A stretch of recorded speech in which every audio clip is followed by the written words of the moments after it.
Welcome back. My next guest, she's a firefighter. She's a PT teacher and she is Subiaco Football Clubs assistant coach. Please welcome my friend, Martene Pearman. Yep. Martene, you're a firefighter. Tell me about that. How long have you been in there for? I've been in the fire service for 11 years now. Getting on. Yeah. Bit of a fossil in there. What's that like? Oh, I love my job. Yeah, it's a great job. What's your current role? Because are you on station at the moment? Yeah, I actually just I was a reliever, so I went round to different stations out of Duncraig Fire Station. And then I just took a course by Vincent Fire Station. Oh, nice. What shift? A shift. Yeah. Just around the corner from Anarchy Gym. So that's quite handy. Very convenient. Yeah, so been in the job for 11 years. I love my job. It's challenging at times, but... Yeah, because you were out at Forestfield for a while, is that right? Yeah, I went out there as part of the training academy. I was the duty officer on a couple of the schools. So nice. When the new recruits come in, I was kind of like the mum to the school. Yeah. So I did 13 months out there, and we can chop and change roles, which is really good at times. So I was on day duties and did something different.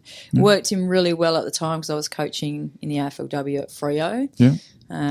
So yeah, I've done a few different things. Because how many females would there be in the fire brigade at the moment? I think off the top of my head, there's 54. Oh, that's a few. So yeah, the numbers are increasing. So there's been a real kind of drive to recruit more females into the fire service, which is good. Yeah, I did actually see one of our mutual friends, Nikki Harwood. She's heading up that. She's doing a great job. Yeah, she's in charge of all the recruitment. So, it's something that needed to happen, and there's certainly more females getting into the schools now. So, we need more and we want more. Okay. I was going to say 11 years ago when you got in, the numbers would have been a lot different back then. You would have, I guess the females still are a minority in the job, but back then there would have only been a handful of you. Yeah, so I think over the last kind of like 3 years, there's been, at least 15 female firefighters, maybe more, 15 to 20. So, there certainly we were few and far between when I first got in. Yeah. It's extremely hard to get into, so you need certain attributes, I guess, physically to get in. The physical testing, everyone's on the same par, men and females. So got to meet the same standard. Yeah, same standards, which it should be. Yeah. So it's good to see that there's more women coming in. Diversity is important, and as you know, having females on shift is a really good thing, Brad. It's wonderful. Lots of positives.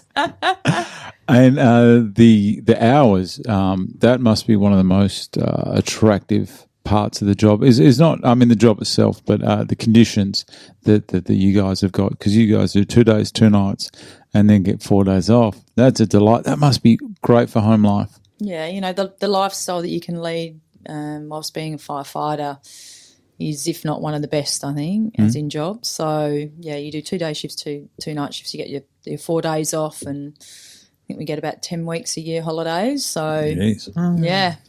Delightful. Yeah, so, but, you work really hard when you're there, and, it's physically and emotionally challenging at times. So I think it balances out. What's it like driving to work and just seeing that big plume in the hills? In the summer. And you could just step outside and go on a night shift and you go, what's that smell in the air? I turn around and go back home with a phone call.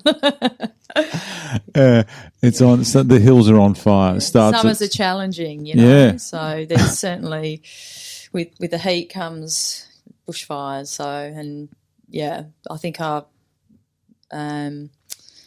ability to be able to get out there and be resilient and work long hours during the summer, you've got to be pretty mentally tough in our job at times. So it's physically demanding. All this training that you're doing now has got to be helping. Yeah, certainly. You need to be strong to be a fiery, as a female especially. And the reality is females lose their strength a lot quicker than guys do. So for me, that's definitely a focus when I'm at work is to make sure that I keep strong. Do you personally get treated any different for being a female at work? I think, we've evolved a lot. So Nice. I think there's been a lot of progression and it's evolved a lot. Yeah. I don't get treated differently, and I can hand on heart say that in my 11 years I've felt really kind of comfortable integrating in a male-dominated environment. Yeah. I think that, if anyone can do the job effectively and efficiently, then you're respected. Oh, So, beautiful. yeah, I love working with guys. Any plans on going up? Yeah, I'd like to have a look at becoming a station officer in the next couple of years, potentially. Imagine you as a boss. Boss bitch. So Boss bitch. Well, the SODP is pretty demanding itself. It's Yeah. a pretty demanding course physically. So, yeah. This would certainly help that, and that was something that also was on my mind at the time of deciding to do it, knowing that if I was going to do SODP, I could. That's a I wanna be station officer fit. development program. Yeah, Is that correct? that's correct. I want to be fit when I do it and stronger. So, yeah, I'll be in a good position. But I've just taken this course spot at Vincent, and I'm really comfortable with doing a couple of years there, I think. So, to be honest, we just lost a friend who was on shift there. I worked there for the whole of last year, and our mate passed away, and it was good to get back there to be on that shift again with the crew there who I'm really close with. So I'm happy to do a bit of time there, and I know there's a few of the boys on shift that want to do SODP, so if we can all do it at the same time, that would be awesome. That'd be great, having that family there. How do you, with the job, obviously some of the stuff that you guys see, how does it go with, I guess, dealing with things afterwards? I understand that PTSD is a big thing at the moment, with people recognising it, because, I mean, some of the stuff that the fireys see, with whether it be a traffic accident or even, for example, that fire that we had the other day on Barrack Street in the city. How do you go with support from, I guess, the higher ranks and from the Coburn head office down there at Coburn? Yeah, I feel like that's probably something that still has a long way to go, but we've certainly moved forward in regards to resources that are available for firefighters. In-house, so at Vincent on shift and all the other shifts that I've worked on, the station officers, they take care of their crews really well, and we debrief and we support one another, and you can certainly access outsourced exterior resources to assist you, but I feel like the strategies that are put in place now are a lot stronger than what they used to be. So it's like a family environment on shift. So the support that you get from the people around you obviously assists. Yeah. And the station officers that I've got at Vincent, so Dave Guilfoyle, Andy Lane, Mark Otto, they're just unbelievable snaps. So really supportive, and I've had some really good ones along the way as well. Oh, nice. Yeah. Good run. Beautiful. Also, I see you did email me. You've been a PE teacher, phys ed teacher, 17 years. Yeah. Whereabouts? So before I got into the Fireys, I was working, I had a position up at Mindarie Senior College. Yeah. That was my final spot. And then I've just relief taught, so I still get out there. I teach at Corrine and Duncraig, a bit at Ocean Reef. In my days off every now and then. How does that go? How do the students and everything, how do you go with them? I still love teaching, so you obviously make a bit of extra money from relief teaching. It's good money, so that's not the sole purpose. I'd still love teaching. I still love kind of being in that environment, so it's a good way to build relationships. And I've always loved teaching different sports, and so I still get out there and join in, and I still enjoy teaching. I think that's it with phys ed. I always thought with the PE teachers, it's sort of the not obviously it's not for everyone, but it seems to be one of the most enjoyable subjects for the kids. Yeah. So in that sense, definitely not saying it's easy, but it'd just be one of those subjects. Because imagine you trying to go into one of these schools and teach a class, say like a science class or a physics class to kids. They're not interested, but if you said, "Come on, guys, let's go kick a ball or learn about it," they're going to be right into that. That's great. Like you said, you can kind of cater for the kids that are disengaged, so the ones that aren't academic, that really don't enjoy being at school, to work. Is it primary or high school? High kids? school. Okay. Yeah, generally they're going to be engaged in sport. And I've taught at a few really sort of difficult schools. Yeah.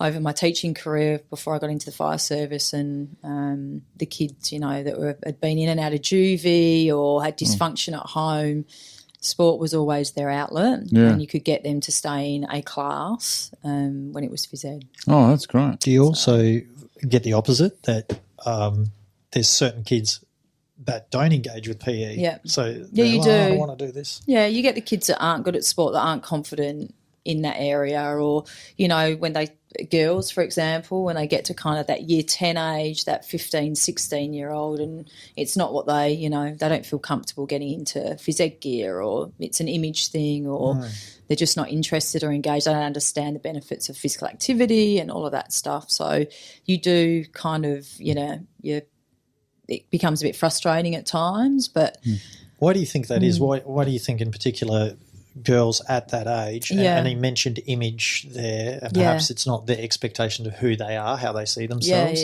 Because they are losing out on... physical activity isn't a priority, socialisation is, and depending, like when I'm at Corrine, they've got a swimming pool, so Corine's phys ed department's awesome, but you do see girls, the reality is that they potentially don't want to show their bodies off. It might be that time of the month, so things like that prevent them from feeling confident to getting out there and playing sport or doing physical activity. So generally it's not too bad, depending on the socioeconomic area. So, yeah.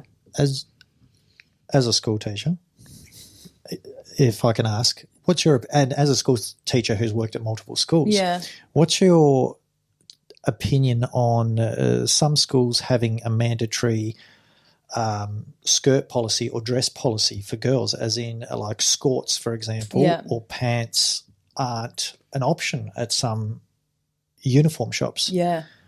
What's your take on that? Well, look, I personally think that's ridiculous. Like, they should be able to wear what they want, but modify. Like, give them the option to be able to wear pants if they want to, or a skirt. Or it's a lot more flexible, I guess, in public schools compared to private schools. So I've only ever worked in public schools, so I can't comment about private. But they obviously have a standardised uniform that's a bit more formal, I guess, with a blazer and tie and whatnot. But in public schools, I think there's more flexibility now for kids to be able to, or females especially, to be able to choose what they want to wear out of the uniform. And are you, being a relief teacher, because I'm only going by when I was at school, a few years back now. How do you go with respect from the students, and I suppose with when they know, I guess, your history in the sense of your work with football and basketball. I'm not saying you're going to drop that as soon as you walk into class, saying I don't have to tell you my name. You should know who I am. But how does it go with respect from students? Is any issues there? Yeah, like, it obviously takes a period of time to build rapport. So going frequently back to the same school helps. So it's like a reoccurring kind of thing? Yeah, so I've been kind of at those, so the three schools, Corrine, Duncraig, Ocean Reef, for the last 4 or 5 years. So over a period of time, you get to kids know just look at you like you're a normal teacher, a regular teacher there. But initially, look, I'd be lying if I didn't say it doesn't help if you can join in and compete with the kids in class if they're playing a particular sport. They know that the boys, for example, a lot of the boys at Corrine are in the Subi district, and I obviously coach at Subi. So if you're wearing the jumper and they go, oh, man, what's the association with Subi? So there's that aspect to it. And then, you know, they love hearing stories about if they know you're a firefighter. And so you can use if I'm teaching health, for example, you can use examples. I teach a lot of first aid in health classes, and you can relate it back to stories and whatnot. So they love that. They engage with that, and I guess you gain more respect from them and you build relationships quicker. Oh, nice. The only reason I'm bringing it up is I bet you were one of those kids at school that went, "Yay, we've got a relief teacher." I do. I honestly, I still feel bad. I remember when I was in year 12, and we had. I know this is going to sound bad. Oh, you look at your clock, Bart. Is it? Sorry, I didn't know this was an interview with Brad. We gave one teacher. I'll mention her name. Her name was, I believe, the full name was Margarita Egan. So it was Miss Egan, and we just gave this poor lady, absolutely lovely lady, knew her job. But me and one of my mates, we just wouldn't listen. And I still remember, and my mate Steve, I'm going to dob him in. He, because she's always tell us off, and we just didn't listen. And he just said to us one day, and I agreed with him with the worst thing. He goes, "Why doesn't she just accept the fact that we're not going to listen?" And I went, "Yeah, I can't believe that." And I was thinking, now I think, why can't we just accept the fact that she's the teacher and we should listen? But for years, I always thought she was in the wrong. Yeah, right. But anyway, so Miss Egan, if you're watching this, I'm sorry for all the grief that I caused you.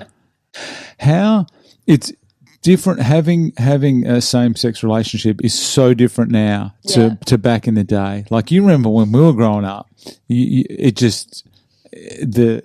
you're a guy, it just no. If you're a girl, then you were butch or something. It just used to give you shit. Remember all the girls from the footy scene back in those days? They were all looked like blokes. When I used to coach. Yeah, apart from the Coastal Titans. You're just that. Bitches. It was definitely when I started coaching those girls.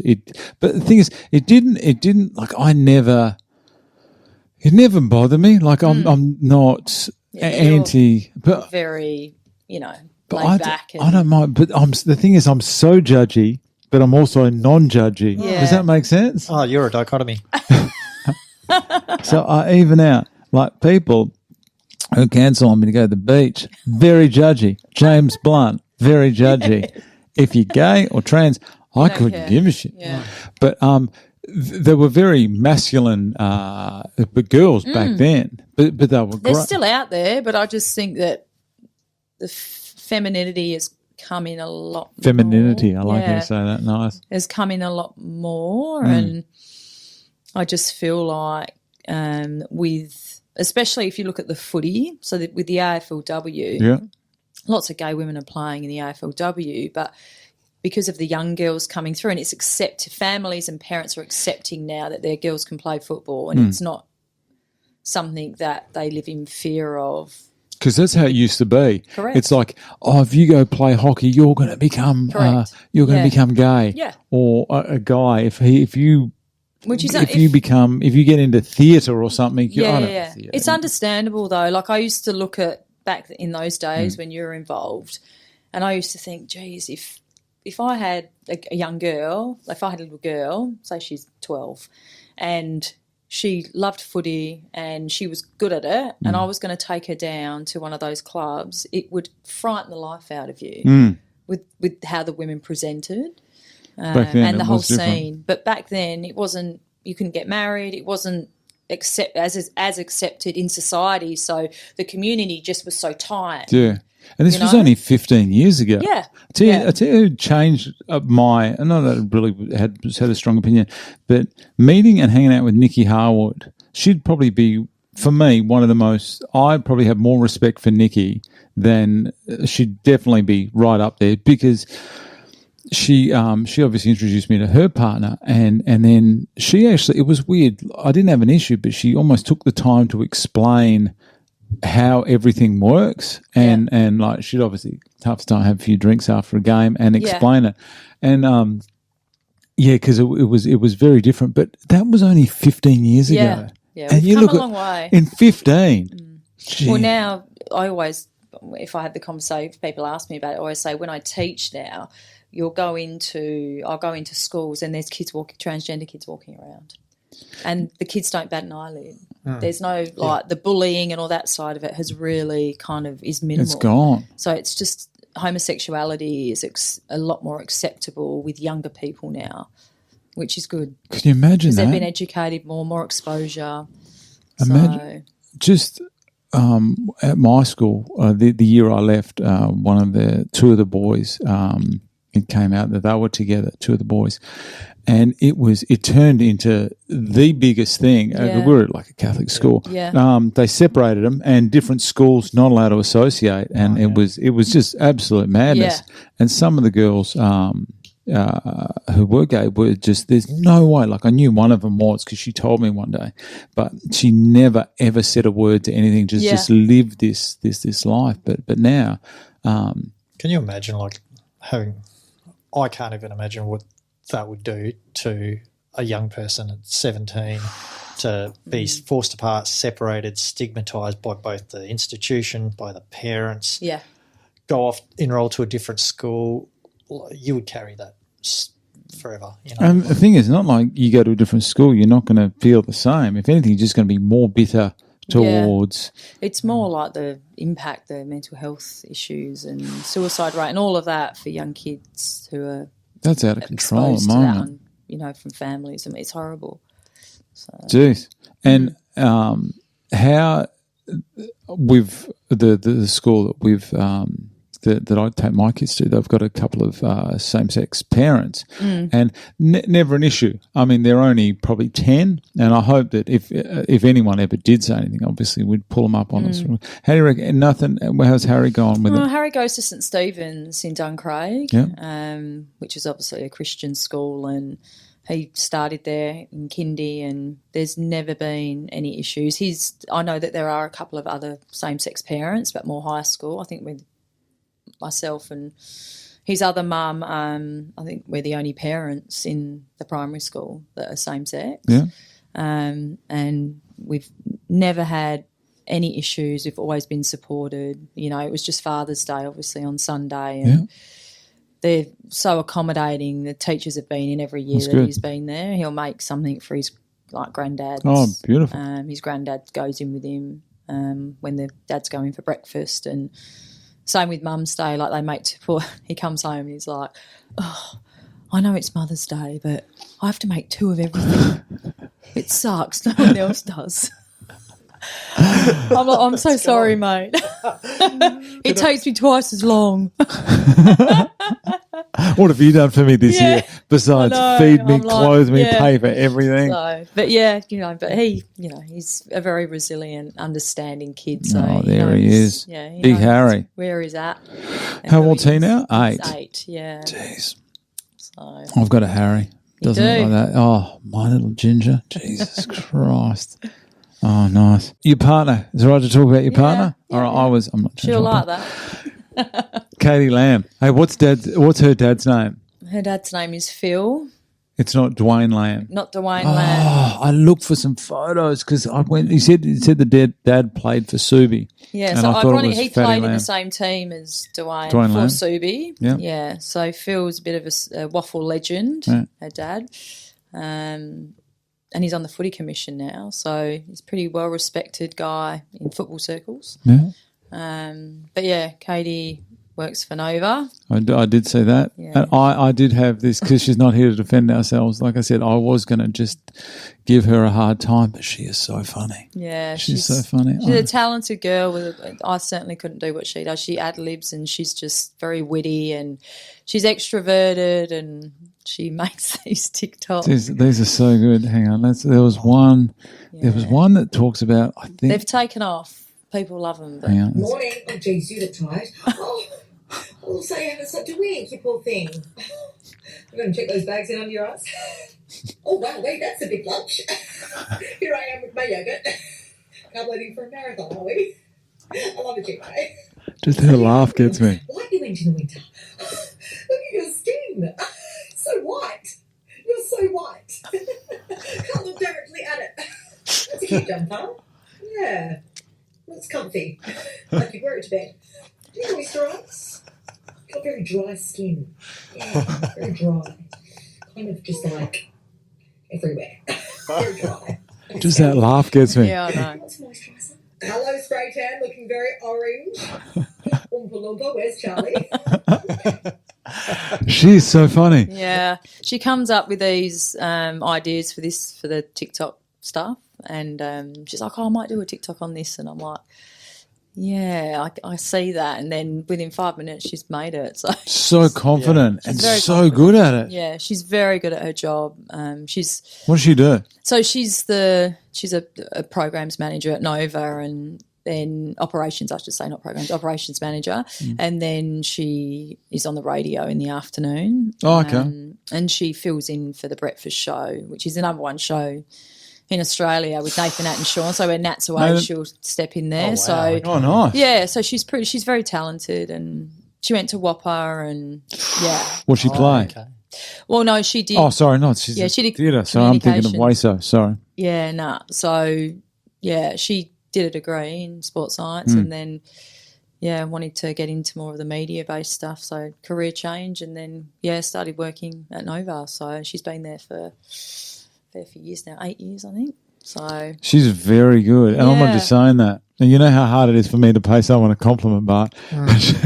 yeah. She's excellent. So that's Katie Lamb. It's Katie, Kiti Lamb, 937 on Instagram and TikTok. I'm actually, check this out. I'm not joking.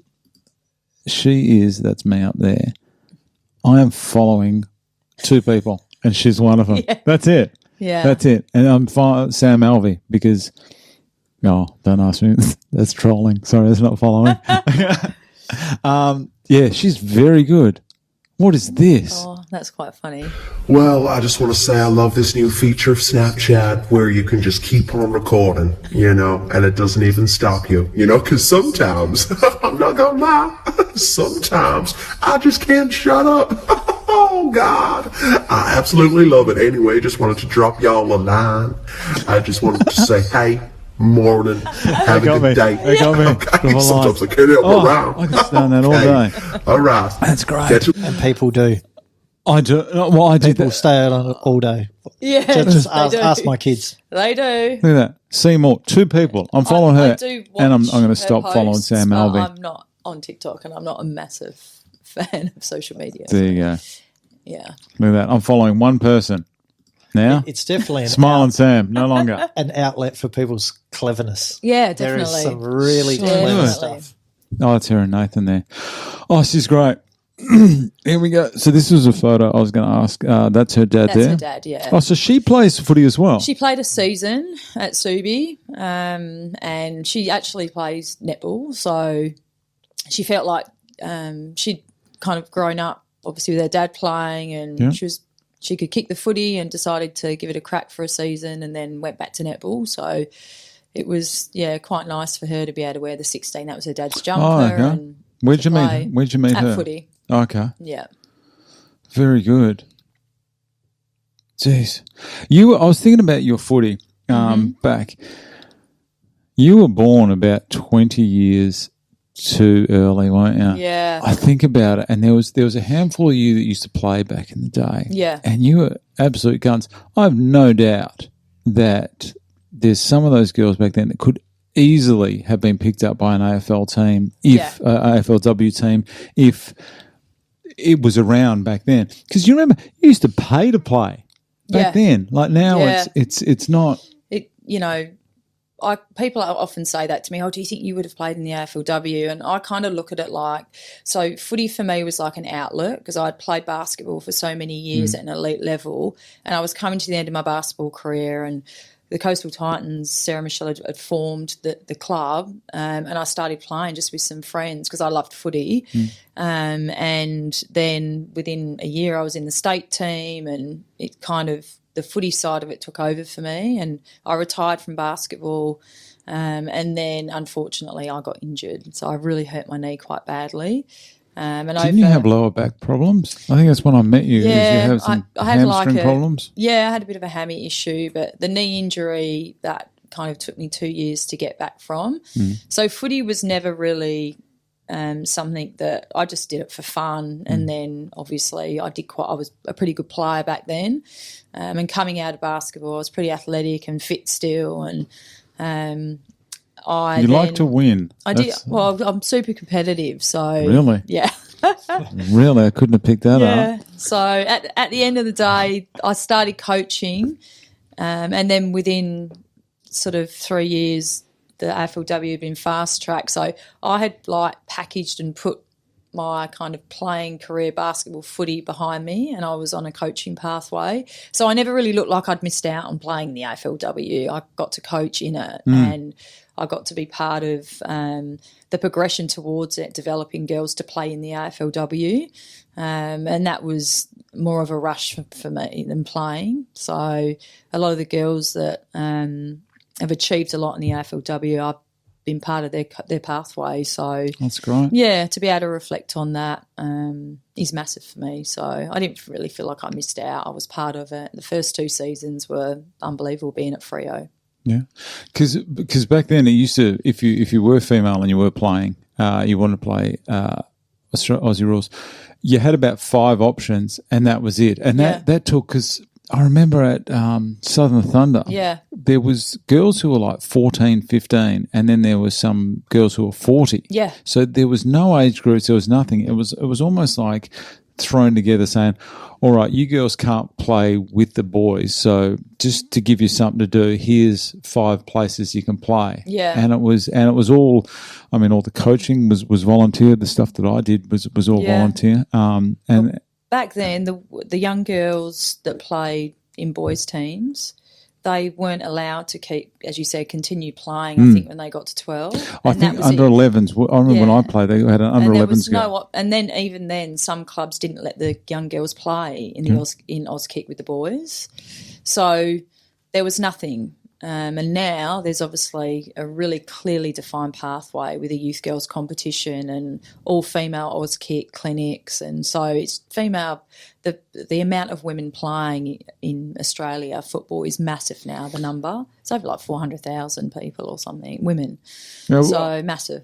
Just even seeing that, I went down to what's the name of where the West Coast Eagles train? What's that called? Mineral Resource Park. I went down there a couple of weeks ago and we saw an Indigenous carnival with the young girls, and just there, I couldn't believe it. There seemed to be more girls playing in this one carnival than there was in the whole competition back then. It's the fastest growing group of people it's in a massive. sport. It's massive. Yeah. I actually astounded by it, and it's wonderful, the rapid normalisation of women in traditionally male sports is fantastic. Yeah. The acceptance of it is what astounds me. So that's what I mean. Mainstream, and I know this stuff doesn't happen overnight. It's been a tough slog to get there. Yeah. But look how rapidly mainstream culture just adapts.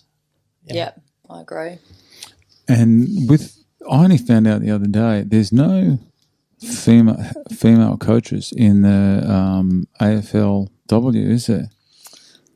Not head coaches. So Beck Goddard has just been appointed as the Hawks' new coach for when they come into the competition. Next year, 22, I think they come in. So there has been a couple of female head coaches before, haven't there? Beck Goddard coached Adelaide in the first season. That's right. They won the premiership, and then Michelle Cowan was at Fremantle.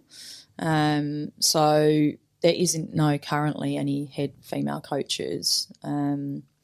Which has caused controversy, but it's a challenging situation when traditionally, it is a male-dominated sport, and there certainly is there's lots of women who are developing as coaches, lots of assistant female coaches in the AFLW. It's going to be interesting to see what happens in that space. Because from what I've read, the head coaches of these AFLW teams, that isn't their primary role, or that isn't their only role. They seem to have sort of secondary, or it seems like this role is a secondary role for them. Yeah, well, it's the same as the the female players, the athletes. Some clubs, I think Trent Cooper's full-time at Freo, but some clubs don't appoint their head coach in a full-time capacity, especially after COVID as well. So AFL clubs had to cut back on staffing.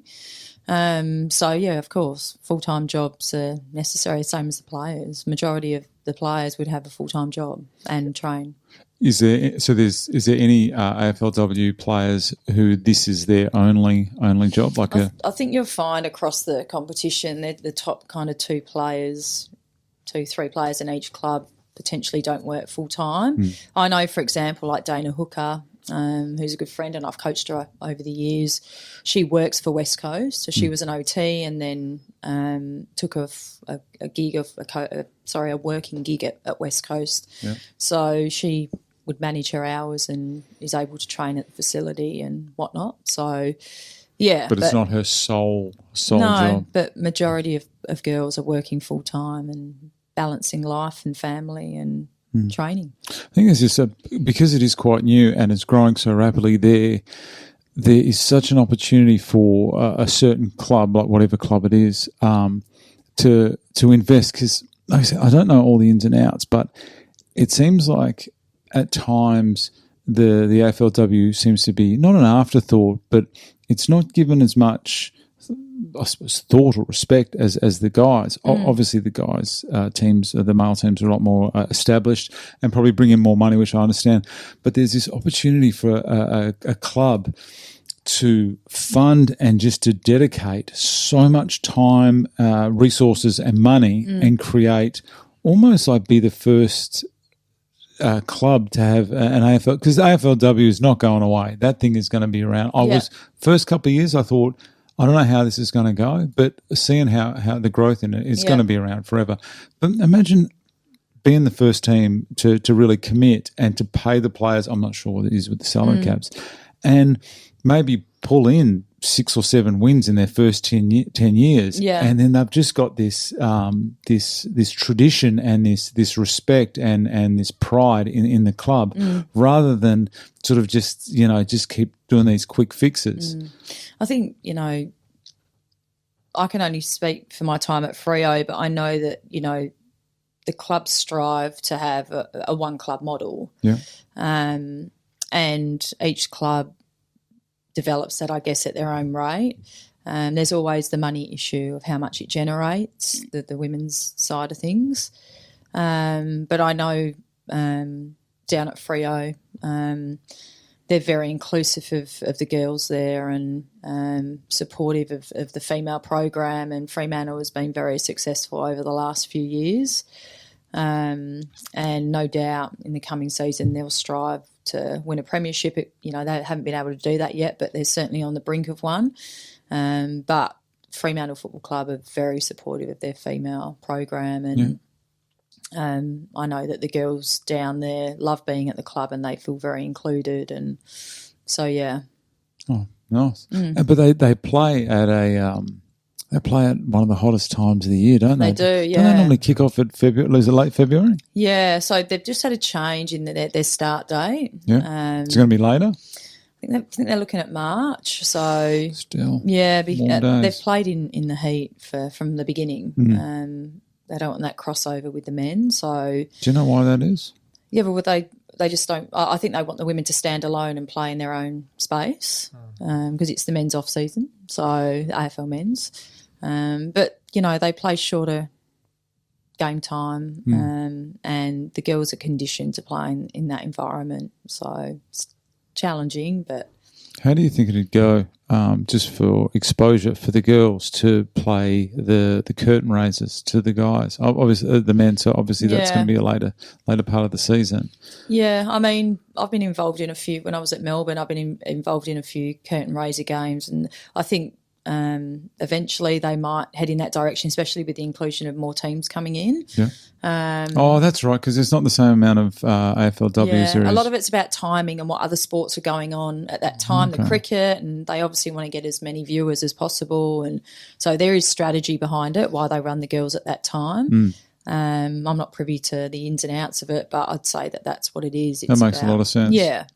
So yeah, I didn't even think about that. and There's not also so many women, teams. the women that are playing, there's lots of dual like athletes who are playing cricket and footy and basketball and footy, and so I think they try and run it so that there's not too many double ups. Yeah. What's the difference between training females in football and males? I think there's a lot of more similarities now in the elite environment between males and females. The women are just super motivated. They're willing to learn, push themselves. So are the men, and I think that there's kind of like there might be like a bit of a false sort of sense that the women it is a completely different style of football that they play. But training wise, their work ethic would be the same as from what I've experienced down at Subi with the Waffle boys. They're very professional, the girls. The boys are very professional at that level. It's kind of like an AFL environment for the Waffle boys at Subi and obviously with the women. So, yeah, there's not really that many differences apart from maybe the boys, they communicate a little bit differently and compared to the girls and, yeah. But the performance mindset is the same at that exactly level. The They're same. there to win. Yeah, 100%. Yeah, the girls are competitive, There's nothing more that the Freo girls would want than to win a premiership. And so the transition from female from being at the Dockers in the AFLW to Subiaco, how's that been? How accepting was Subi of you coming across? Look, it took me a while to build relationships with the players, but that was a priority. And I was given an opportunity. I coached Subi women for a number of years, and so they already knew about you prior. Yeah, yep. So they still gave you the job. Well, I knew that the AFLW was kind of about to sort of be kick-started, and for my own development, I felt like I was a bit stunted coaching women. So I'd been involved with Coastal Titans for a long time, and we went to Subi, rebranded and aligned with Subi Men's. So for my own development, I wanted to go and coach men's footy. And at that time, Jared Schofield was the head coach. He's now at Port Adelaide as an assistant midfield coach. Yeah. And he was just super supportive. I had a couple of meetings with him, and, yeah, I went in there, and at that time there wasn't any other female waffle coaches. And there's been minimal female coaches in waffle. Are you the only female coach? At the moment, in waffle? I am. Yeah. That says something about Subi, doesn't it? Yeah, very much so. Saying how forward thinking they are. The people, the guys that were coaching down there with Jared, they were really welcoming, and I started off there as like an assistant to the midfield coach in the reserve. So I started pretty low there, did a season, and then I took over the line and I was the backs coach. We won 2 premierships over 2 years, and then I went into the midfield. So I was midfield coach, and then this last season I've been the stoppage coach for the league side. So I've had a few different roles, and we've had lots of success down there, but I can't thank them enough. Like, they welcomed me in there, and I've just learnt so much about footy. I've kind of been like pigeonholed a little bit and like pushed to the side in regards to the female side of it. So I'm coaching at a high level, and there's lots of focus on female football and not so much about the women who are coaching in the men's system, where development is fast-tracked, which is a bit disappointing. But at the same time, I'm really comfortable coaching men's footy. I get a lot out of it. I've learnt so much, and I've done my time in women's footy, so I'm comfortable with where I'm at. So you think you're going to be staying in the men's? Definitely, yeah. Imagine that. Imagine being the first AFL female coach. Yeah. It'll happen. Yeah, one day, not for a long time though. I think it's still, considering what's going on in the AFLW, I think it is still going to be a while. Yeah, but definitely. Has there ever been a waffle female coach? No, not head coach. It's got your name written all over it. We'll see. Okay, you mentioned you play basketball. Oh, a bit of one-on-one with you one day. 15 years for SPL. Yeah. It's decent. And 2 years for the Perth Breakers. I Yeah. heard you're the enforcer. I don't know why I wrote that in there. Perth Breakers are now the Perth Lynx. Yeah. That's correct. Tell me about that opposition. Do you know how much research I did trying to find a photo of you from 15 years ago? Yeah, you won't find any. Nothing. Absolutely not. I contacted them. You did not? I did. Oh, my God. I said, what did they say? nothing. I didn't hear back. But I just said, I'm trying to get a photo. Yeah, and I said, if you can get with like some 90s perm or something in there as well. I was a bit bigger back in those days. Well, there's no, even like obviously everything was VHS recorded, so there's nothing. There's absolutely nothing. Yeah. And I've searched. We're spoiled these days with social media. Yeah. So what was that like, SBL?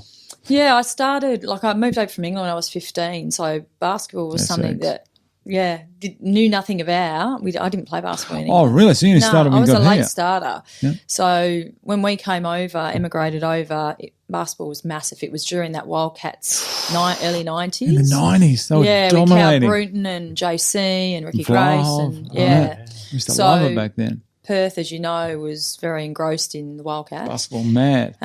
So we started kind of playing, with soccer had been the background, and we started kind of like mucking around playing basketball over the school and out the front.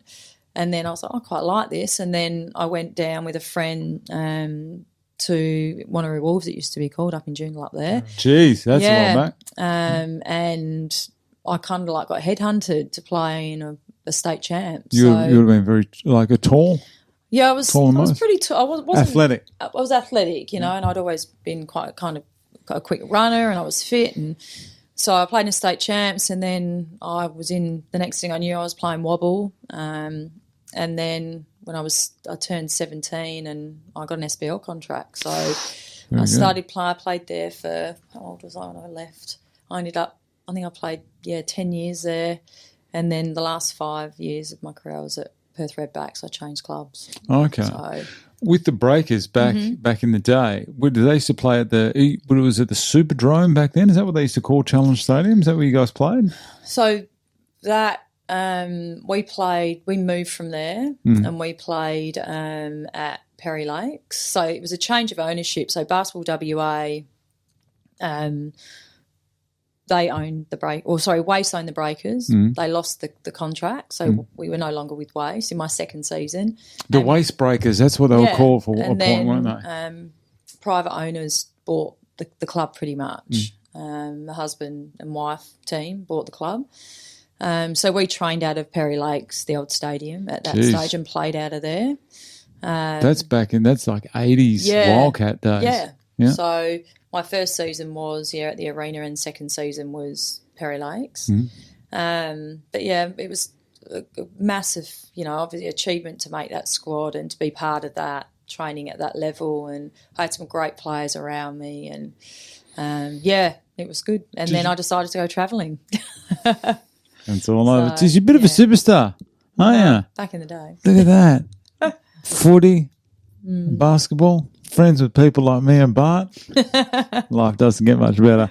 I do understand the time here. We've been going for 2 hours and 5 minutes. Jeez. Martene, as always, it is a pleasure having you in here. Thank you. Thank you very much for coming in. And within, 4 weeks away? 4 weeks away, we're going to see you in the boxing ring as well. Yeah. At the Perth Corporate Rumble, October 2 in Perth, Crown Towers. Yeah. No, Towers. Ballroom, Grand Ballroom. We wish you all the best. And afterwards, if you ever want to come back in and have another chat, we can waste another 2 hours anytime. Thank you very much, Martene. Thanks See you for having soon. me.